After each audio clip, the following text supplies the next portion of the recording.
Di antara keindahan akhlak seorang muslim adalah sabar. Dan sudah pernah saya jelaskan sabar masuk dalam 3 keadaan. Sabar dalam mengerjakan ketaatan. Duduk di majelis ilmu seperti ini. Puasa, sholat, zakat, bakti sama orang tua. Apalah, itu semua kesabaran, butuh kesabaran. Yang kedua sabar dalam meninggalkan kemaksiatan. Sudah sering saya ulangi nih, kita punya peluang berzina, kita punya peluang berbohong, kita punya peluang menipu orang. Kita punya bisa buat apa saja. Tapi pada saat peluang itu datang, sabar, tolak. Karena pasti terlintas di benak kita, nggak mungkin. Setiap orang pasti punya peluang berzina, bohong, segala macam. Tapi dia sabar. Dan yang ketiga, sabar dalam cobaan harian. Kata beliau di antara keindahan akhlak seorang muslim adalah sabar dan tegar menghadapi gangguan karena Allah subhanahu wa ta'ala. Kesabaran adalah menahan diri dari hal-hal yang tidak disukai. Atau tegar menghadapi hal-hal yang tidak disukai dengan rela dan pasrah. Kalau sudah terjadi berarti ada sesuatu yang Allah inginkan. Dan memang teman-teman, cobaan kalau datang tidak terprogram. Antum bangun tidur sakit. Kita nggak ada salah sama orang nggak kenal, dia fitnah kita. Dia gibah, caci maki, biarin aja. Tidak apa-apa. Yakinlah pada saat itu Allah sedang memberikan sesuatu dari dia. Baik itu pahalanya diberikan kepada kita, baik juga ada dosa-dosa kita yang dimaafkan karena perilaku yang dia lakukan itu. Seorang muslim menahan dirinya dari hal yang tidak dia sukai, seperti bersusah payah melaksanakan ibadah dan taat kepada Allah. Ini saya bilang tadi sabar pertama, sabar dalam mengerjakan ketaatan. Konsekuensi dalam menjalankannya, menahan diri jangan sampai bermaksiat kepada Allah SWT yang maha tinggi lagi maha luhur.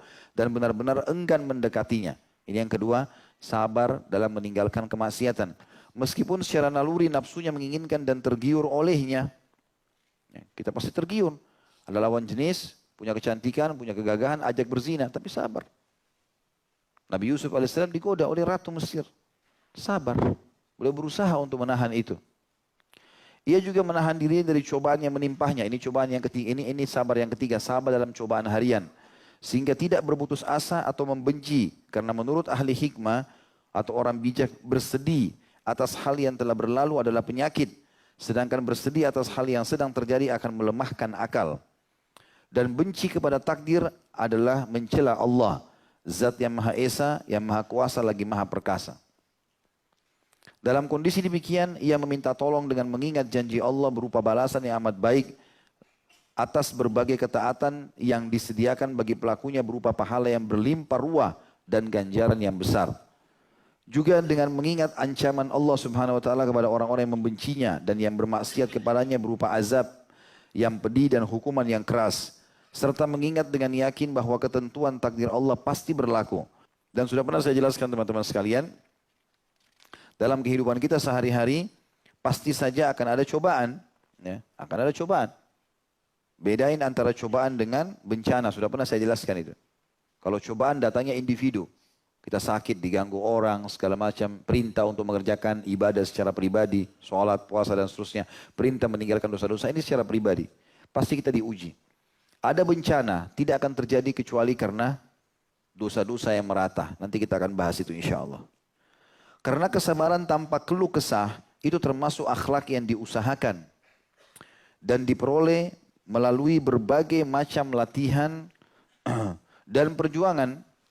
Maka seorang muslim selalu membutuhkan pertolongan Allah agar dianugerahkan rezeki berupa kesabaran dan juga memohon diilhami kesabaran dengan mengingat perintah-perintah yang ada dan pahala yang dijanjikan baginya.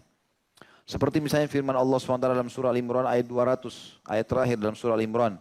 A'udzu billahi minasyaitonir rajim. Ya ayyuhalladzina amanu sabiru wasabiru warabitu wattaqullaha la'allakum tuflihun. Hai orang-orang beriman, bersabarlah kalian dan kuatkan kesabaran kalian itu, jangan setengah-setengah.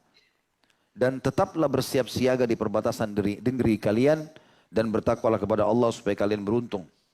Jelas di sini Allah suruh bersabar dan mengokohkan sabar. Ekstra sabar, gitu kan. Jangan bilang saya tidak bisa sabar. Nah, saya sabar insya Allah. Ya. Sebagian ayat Al-Quran menceritakan tentang orang-orang beriman sebelum kita mengatakan kepada orang yang mengganggu mereka, wala nasbiranna ala ma adzautumuna. Kami pasti akan sabar terhadap apa yang kalian ganggukan kepada kami. Karena kami tahu ini ada pahalanya. Juga dalam surah Al-Baqarah ayat 45 Allah berfirman, a'udzubillahi minasyaitonirrajim, wasta'inu bis-sabri was-shalah. Minta tolonglah kepada Allah dalam setiap menghadapi masalah di dunia dengan apa? Dengan duit, dengan bekerja sama orang, enggak. Dengan sabar dan sholat. Kalau sudah datang, cobaan, sabar. Disitulah puncak pahalanya. Bahkan kata Nabi SAW dalam hadis memberikan kita kata kunci, innamas sadmatu fil ula. Sesungguhnya rasa pedih itu hanya di awalnya saja. Hari-hari pertama, setelah itu sudah jadi biasa kok. Disitulah puncak pahalanya. Siapa yang menjaga lisannya, kata sebagian salaf, dari keluh kesah kepada manusia, dari cobaan yang sedang Allah timpahkan, Allah muliakan dia karena dia bisa menerima apa yang sedang Allah ujikan.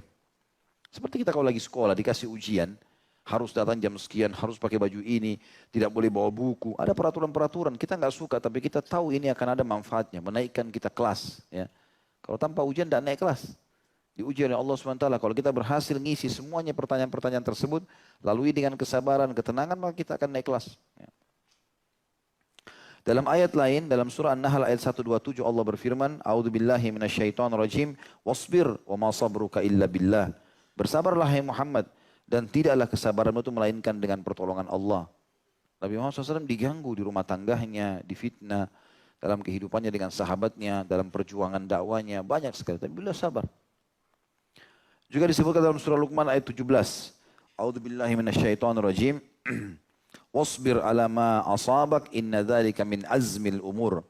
Luqman menceritakan kepada anaknya dan Allah kekalkan nasihat ini. Dan bersabarlah atas apa yang menimpahmu. Enggak ada gunanya kamu teriak-teriak. Karena sudah terjadi. Setiap terjadi masalah teman-teman ingat 6 huruf ini. Solusi. Jangan tanya lagi kenapa terjadi. Karena sudah terjadi. Enggak ada gunanya. Kata Nabi SAW kalau terjadi sesuatu pada kalian sudah terjadi. Jangan katakan kalau seandainya. Karena kalimat kalau seandainya atau lau membuka pintu syaitan. Tapi ucapkanlah qaddarallahu wa ma syaa fa'al. Allah sudah takdirkan dan Allah melakukan apa yang dia inginkan. Sudah. Setelah itu solusi, jalan keluarnya apa? Karena kita teriak-teriak nggak ada gunanya. Sekarang kita pulang rumah, rumah kita kebakaran. Yang kita harus pikirkan 6 huruf, solusinya. Kebakaran sekarang. Padamkan api, itu solusi, bukan yang lain. Kalau kita teriak-teriak, suara kita habis, rumah kita habis. Nggak dapat apa-apa. Apa orang begitu, nangis-nangis. Habis semuanya, nggak ada gunanya buat dia. Jadi kita harus tahu solusinya apa. Kita keluar dari rumah, dari masjid, sendal kita hilang. Cari nggak ada. Solusinya sudah selesai. Beli sendal baru, sangka baik dengan Allah. Kalau itu mungkin Allah mau saya ganti sendal baru. Sudahlah, sedekah. Selesai. Beli sendal 50.000, habis urusan. Ribut, sendalnya hilang 1 minggu di kantor dibahas masalah sendal hilang. Nggak selesai-selesai. Bahkan kalau lewat masjid itu, masjid ini sendal saya dicuri. Padahal yang salah pencurinya bukan masjidnya. Tidak ada hubungannya. Ya, dia hilangkan pahalanya sendiri. Toh juga sendalnya sudah pasti hilang. Biar juga dia ngamuk-ngamuk tidak kembali. Jadi nggak ada gunanya sama sekali. Makanya kata Luqman kepada anaknya, dan bersabarlah atas apa yang menimpahmu.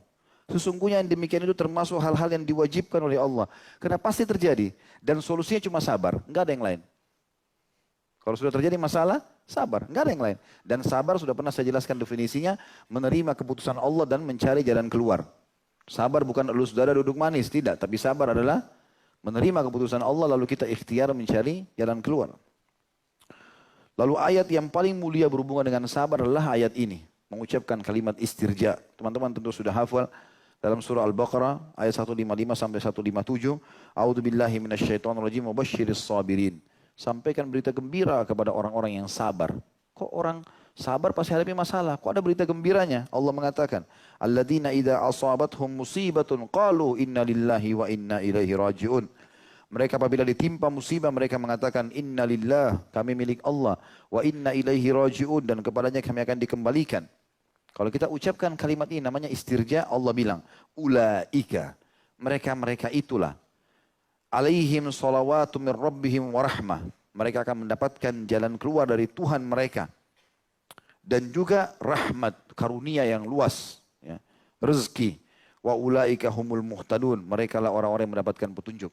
Kata ulama ini dalil yang paling nyata tentang akan adanya cobaan individu. Mau nggak mau. Tidak akan pernah ada seseorang di antara kita yang tidak kena penyakit. Akan melalui prosesi-prosesi. Ditipu orang lah. Difitnah lah. Digibah lah. Dan beruntunglah orang yang faham konsep ini dari awal. Dia tahu dia suruh bersabar. Setiap orang yang mengganggu antum, yakin langsung pada saat itu Allah sedang menginginkan kebaikan. Orang ini penyebabnya saja. Cuma penyebab. Ada orang utang nggak bayar, kita sudah tagih nggak mau bayar. Kita harus sangka baik dengan Allah. Allah mau menginginkan sesuatu nih. Dengan kejadian ini Allah inginkan sesuatu. Pasti karena ini diangkat derajat. Nggak mungkin tidak. Dan tentu para ulama salaf dari sahabat dan tabi'in sudah menukil beberapa kalimat-kalimat hikmah mengatakan, makin berat cobaan seseorang maka makin besar nikmat yang sedang menunggunya di ujung cobaan tersebut. Jadi pasti akan ada sesuatu. Jadi kalau antum merasa cobaan antum berat sekali, antum bisa bersabar, berarti akan ada sesuatu yang antum dapatkan di sana, di ujung cobaan tersebut sesuatu yang besar pula. Kemudian dalam surah An-Nahl ayat 96 juga Allah berfirman, A'udzu billahi minasyaitonir rajim wa lanajziyannal ladzina sabaru ajrahum bi ahsani ma kanu ya'malun.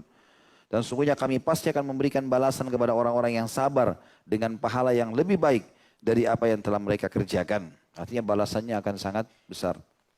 Juga dalam surah Sajdah ayat 24 Allah berfirman, A'udzubillahi minasyaitonir rajim tentang orang-orang sabar akan diangkat derajatnya, bahkan dijadikan pemimpin-pemimpin di muka bumi. Wa ja'alna minhum a'immatan yahduna bi amrina lamma sabaru wa kanu bi ayatina yuqinun. Dan kami jadikan di antara mereka dan pemimpin yang memberi petunjuk dengan perintah kami ketika mereka sabar dan mereka meyakini ayat-ayat kami. Juga Allah menyebutkan tentang tidak adanya batas daripada pahala sabar nanti hari kiamat dalam surah Az-Zumar ayat 10. A'udzu billahi minasyaitonir rajim. Innama yuwaffas sabiruna ajrahum bighairi hisab. Orang yang sabar pasti akan mendapatkan pahala mereka tanpa ada batas. Jadi tidak lagi nilainya tapi akan diberikan banyak sekali. Itu semua ayat-ayat Al-Quran yang menjelaskan tentang masalah sabar. Kita akan masuk teman-teman sekalian dari hadis Nabi alaihi salatu wassalam berhubungan dengan akhlak sabar ini. Sabda yang pertama adalah sabda Nabi SAW riwayat Imam Muslim nomor 223. As-sabru nur. Sabar itu adalah cahaya atau pelita kehidupan. Kalau sudah bisa sabar, sudah luar biasa. Itu adalah pelita kehidupan. Juga dalam hadis yang lain, riwayat Bukhari nomor 1469, kata Nabi SAW, "Wa may yasta'fif yu'iffahu Allah, wa may yastaghni yughnihi Allah, wa may yatasabbar yusabbiruhu Allah, wa ma utiya ahadun ata'an khairan wa awsa'a minas sabr." Barang siapa yang berusaha menjaga diri, maka Allah akan menjaganya.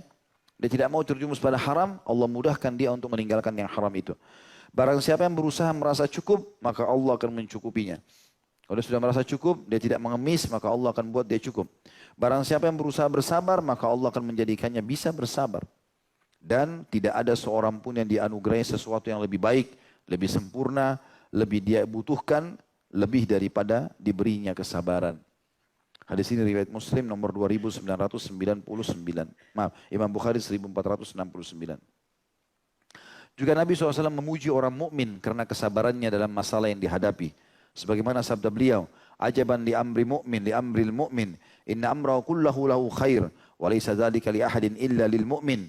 In asabathu sarra'u syakar, fakana khairan lah, wa in asabathu darra'u sabar, fakana khairan lah." Sangat menakjubkan perkara orang-orang mukmin itu. Sesungguhnya seluruh urusannya pasti baik baginya. Kalau sudah sampai pada level keimanan tinggi dia begini. Dan tidak ada demikian itu, tidak memiliki kecuali orang mukmin saja.